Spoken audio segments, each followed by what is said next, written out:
Here's where you're headed. You're trying to dumb down diving so that anybody can dive without thinking. We are trying, when we talk about the recreational rebreathers, to design a unit that is idiot proof. And the reality is, idiots evolve faster than technology.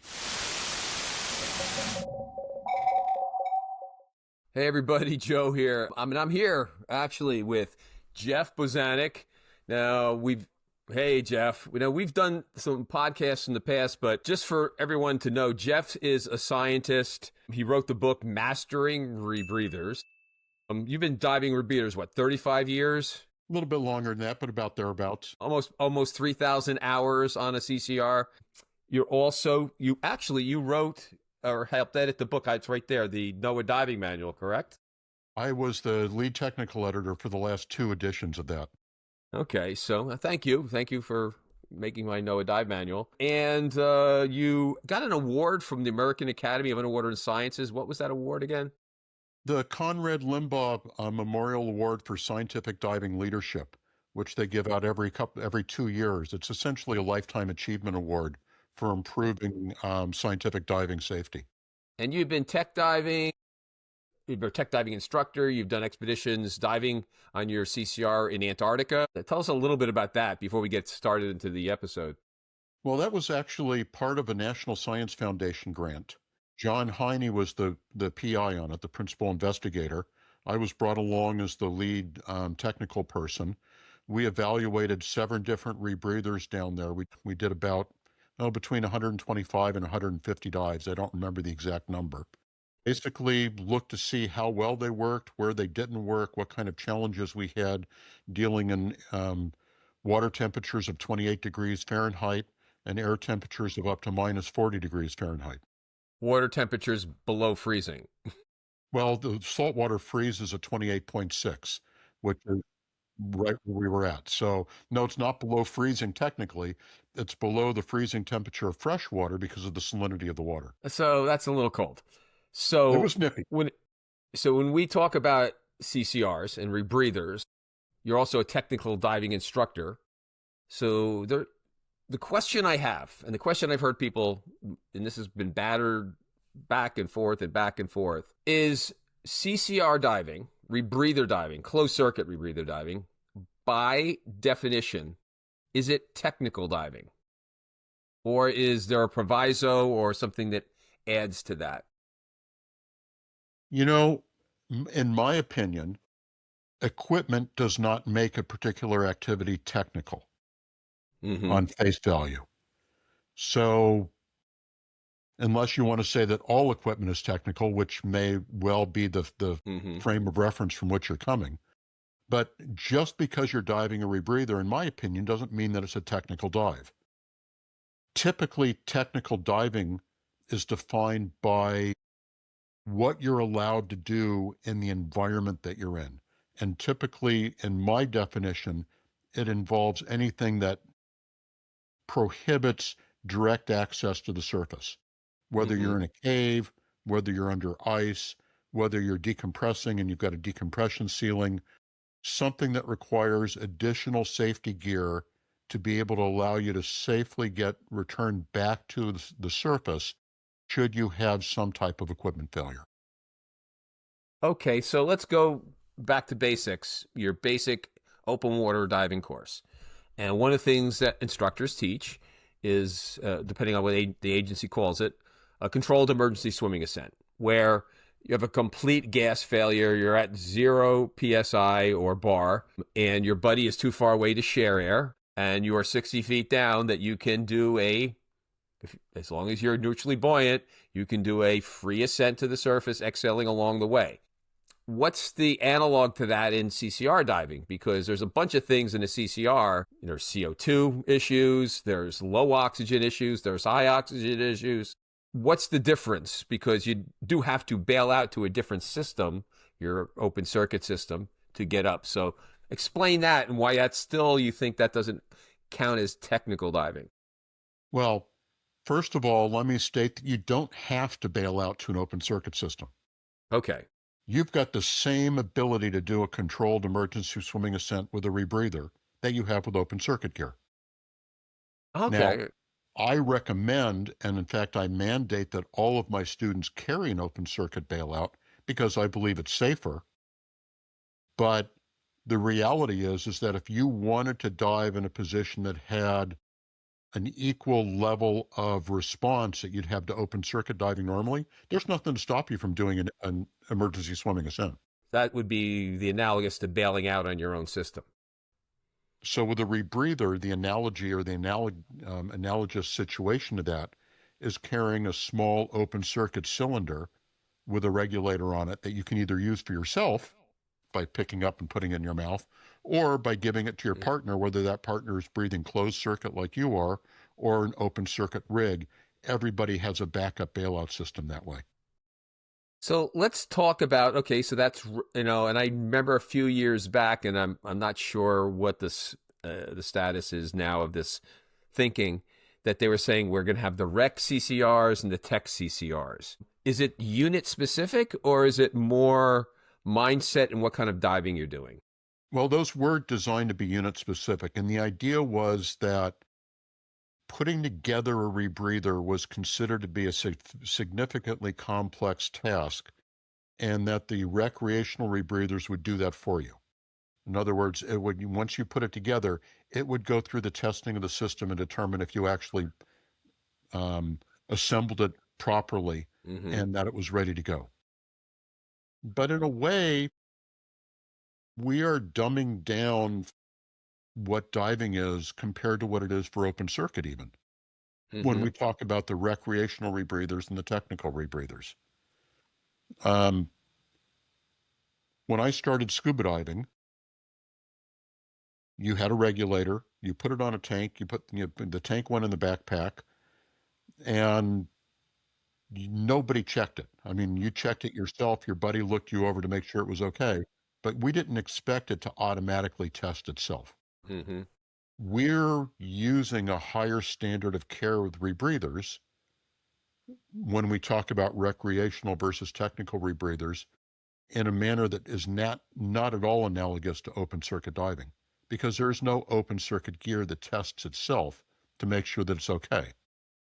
And so there's nothing to say that, and I would never commit to doing this, except for, you turn on your bottle, your cylinder at this, when you board the boat, you've got pressure, turn it off again, go out to your dive site, put your cylinder on, and you jump in the water. And I can't count the number of times that I got down to 40 feet and then realized, oh, I forgot to turn my valve back on again. Yeah. So there's nothing to stop you from making a newbie mistake, even as an experienced diver on open circuit. We are trying, when we talk about the recreational rebreathers, to design a unit that is idiot-proof. And the reality is, idiots evolve faster than technology. We can't evolve 100%. the technology fast enough to make it idiot-proof because the idiots are smarter than we are. So this is where, and I kind of agree with you that I actually don't think it's unit specific. I think it's what kind of diving you're doing. Now, most people get rebreathers, obviously. I'm here at the Pod Diver Lodge in lovely High Springs, Florida. And when we go dive in at Ginny, and, most people are there on breathers so they can go farther, go faster. Well, not faster, that's their scooter. But so they can, have longer dives with less deco. So most people who dive rebreathers are technical diving just by the kind of diving they want to do and the investment in the training.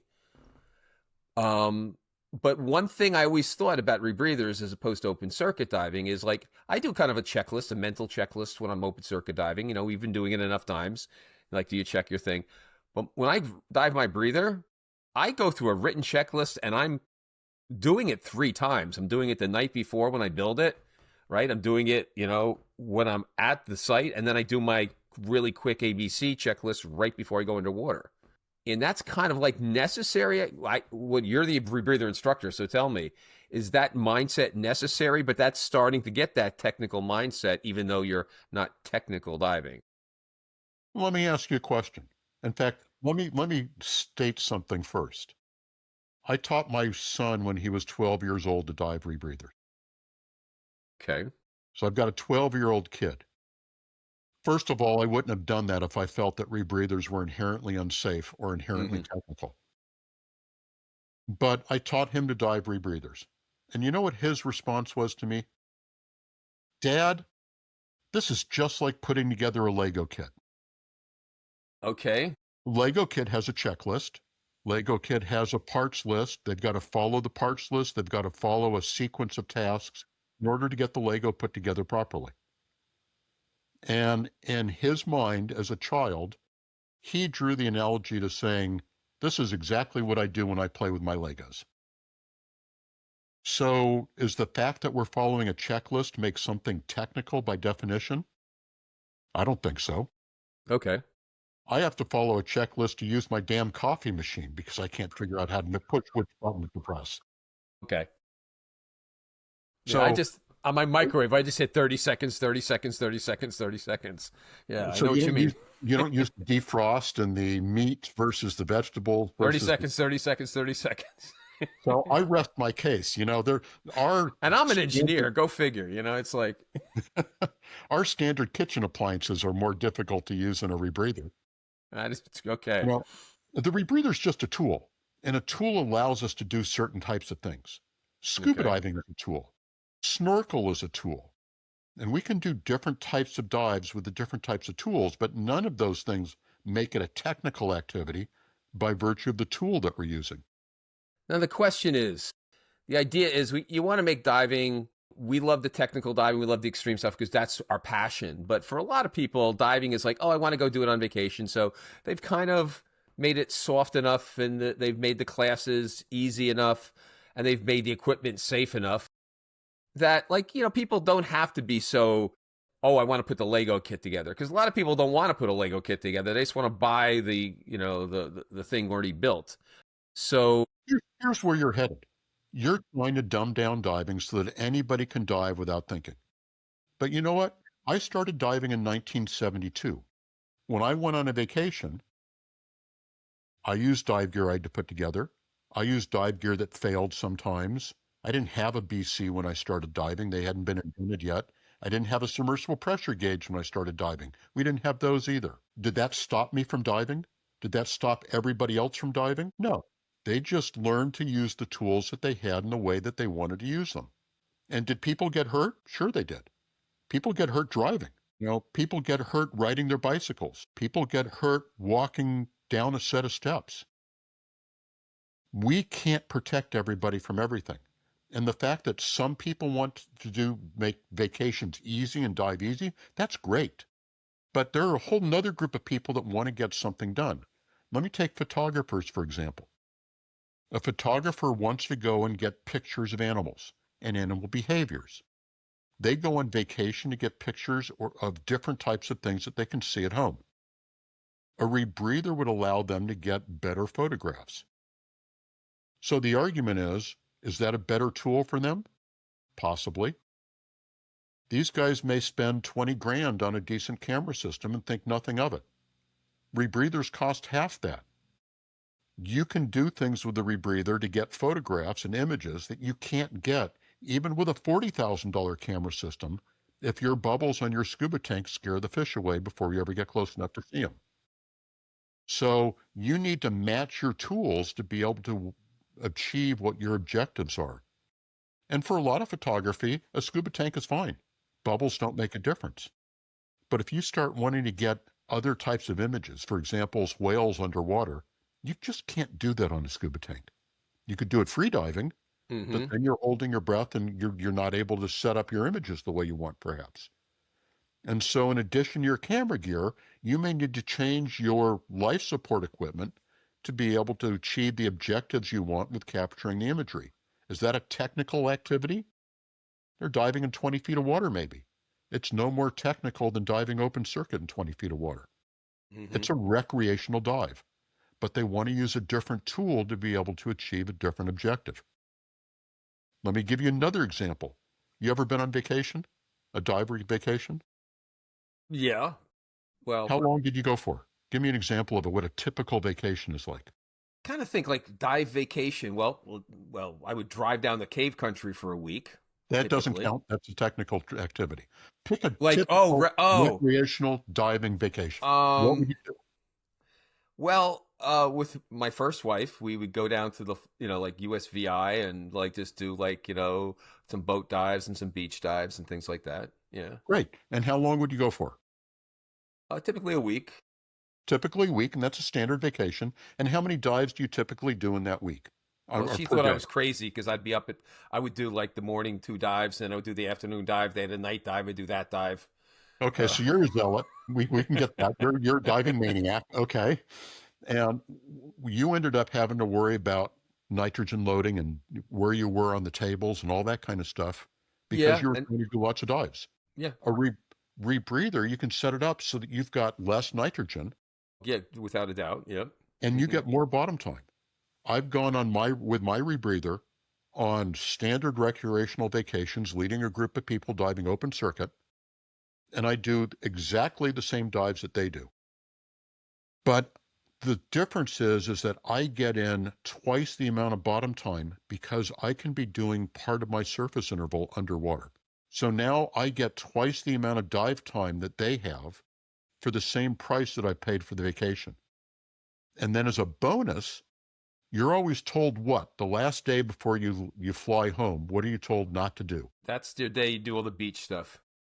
Well, you're right. You drink Stay on the beer, you go play beach. Do this. volleyball, but you don't go diving. Yeah, you do the sightseeing. Buy the tchotchkes to bring home to the kids. You know what? My kids get no tchotchkes, and there ain't nothing I want to go see that's tourism related when I'm on these places. I'm there to dive. Yeah. Well, you can set your rebreather up so that you can dive that last 24 hours before you board an airplane. And physiologically, it's though you spent the entire time on the surface. So you get Hmm. an entire extra day's worth of diving on top of doubling your bottom time. Your effective cost on a vacation for recreational diving, nothing dealing technical, is half the cost of everybody else on the trip. You get twice as much value plus. There have been times I've been diving, literally gotten out of the water with my gear on, shoved my gear into a bag as I was headed to the airport and boarded the plane an hour after I was underwater. Wow. Well, this is also because we used to think nitrox was technical, right? Now we've realized recreational nitrox just gives you higher PO2 and more bottom time. And I would say that when I was teaching my recreational nitrox course to my students, it's like now that you're going to go down and you're going to do, that 40 or 50-foot dive, you're going to get like 20% more time. Throw that in with a multi-level computer and you're getting twice as much bang for the buck just being a nitrox diver with a multi-level computer. What you're saying is you're taking that to the nth level with a CCR. But really, what we're doing is we are mixing an optimal nitrox mix for whatever depth. That's why Well, you can dive the last day. The reason I'm actually bringing this up because I've had this discussion with people says if you're on a rebreather, you're a technical diver. But you brought the thing up, and I'm thinking about that. I do know photographers, and they don't want to do deco diving. They don't want to do overhead diving. They don't want to, they just want to, like you said, get close to the pretty fish. And and I did want to because you were talking, and it was really I just want you made me think of actually a vacation, a dive vacation, a recreational. For my daughter's 30th birthday last year, we went down to St. Croix and we were doing like recreational diving, but I did take my Choptima with me. And I did a dive on the wall. And it wasn't a deco dive because I went down to like 130 feet and kept working my way up. And I did a nice 2.5 hour dive on the wall and never went into deco. So technically, is that a technical dive? I would not call it that. If you were never in deco, you always had direct access to the surface, presuming, and this is equivalent of open circuit, are you comfortable doing an emergency swimming ascent from 130 feet? That is true. Yeah. So most people are not, quite frankly. Okay. When that was my only available emergency response, I used to practice emergency swimming ascents from 130 feet. Well, I've done 60, but we're talking about we're old. When I first got certified in 76, and I remember my instructor, Joe Palacito, Staff Sergeant, USMC, made us do push-ups with the Steel 72 on our back. But, I had a Scuba Pro horse collar, a Conchel 14 with nothing attached to it, and a J-valve. Well, so you're now using different tools, even for open circuit diving, that make you feel more comfortable with with a range of responses in an emergency situation that you didn't have then. And so does that make you technical because you're now carrying a BC with an ability to inflate that directly from the tank, and a pressure gauge that tells you what you've got, and a dive computer that you've got to be able to read and understand what the information is? Is that by definition a technical dive now because we didn't have that in 1977 when you learned to dive? Well, we didn't even have the expression for a technical dive. And Michael Menudo, and God rest his soul, gave us that term. And I remember in the 90s, and I'm sure you do, when that term became sort of popular. And I'm a Jersey wreck diver, and we were doing on air with double tanks and a big pony bottle. We were doing deco dives at 130 feet on shipwrecks and thinking nothing of it. But like all the major agencies like Patty were saying, you guys are crazy, and we were just using Navy tables. And was that technical diving? I mean, there was no name for it then. That was because you were in an overhead environment. Well, so, even if we weren't inside the wreck and we were just doing like like a 40-minute dive at 130 feet max depth, and this is even before computers, so you were figuring out stuff on Navy tables, but there wasn't even a term for it then. We just called it diving. Well, there wasn't a term, but we have the term now. Yeah. Your question to me at the beginning of this interview was, is diving a rebreather by definition a technical dive? So we're using the term technical, even though it didn't exist back in the 70s. And I agree with you. That was Mike Menduno coined that, and that's been adopted by the industry, by our community. And my argument is, no, it's not. Because just like diving open circuit gear is not, unless you put yourself in a position where you no longer have direct access to the surface. Okay, but we also and just to state this, because I know people are going to be in the comment section going, but just because you take a single 80 down to 140 feet, right, and you don't have direct access to the surface because you're in deco, like, we are saying that you still have to have the equipment to do that safely and the redundancy and all that stuff, correct? To make it a technical dive. Otherwise, you're just breaking the rules. Well, let's look at that comment you just made. 140 feet, and we've got to decompress on the way to the surface. As soon as you say we've got to decompress, that makes it a technical dive. Even if you're not have a redundant system in case it does make a difference what you're carrying. You may be doing a technical dive that I would prefer, in my opinion, to have additional safety equipment. But the fact that you're not carrying the safety equipment doesn't mean that it's not a technical dive. Okay, I know there's going to be comments in the comment section about that. Well, and that's what's great. No, this is I kind of feel like we're taking a rock and picking it up and looking under all the little creatures that are crawling under there.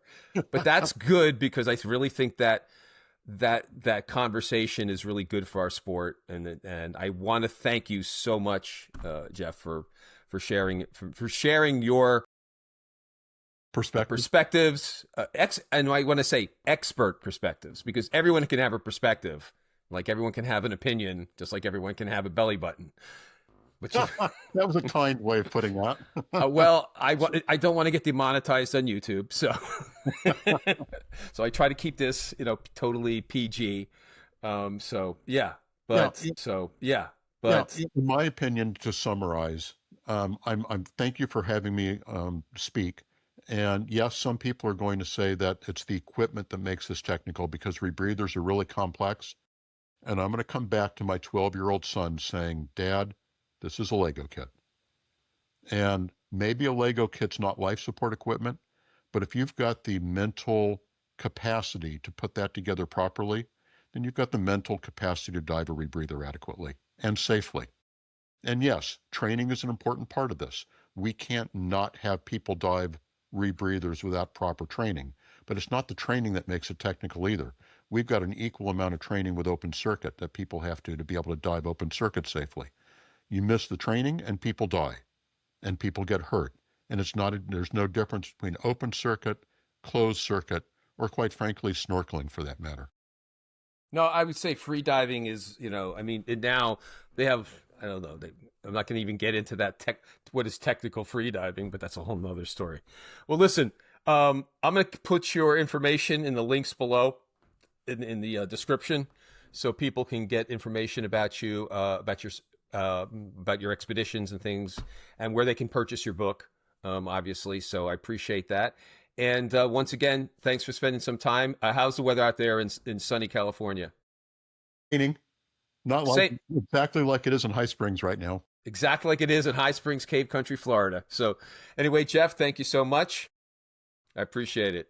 Thanks, Joe, and take care. We'll see you around the spring someday. Okie dokie.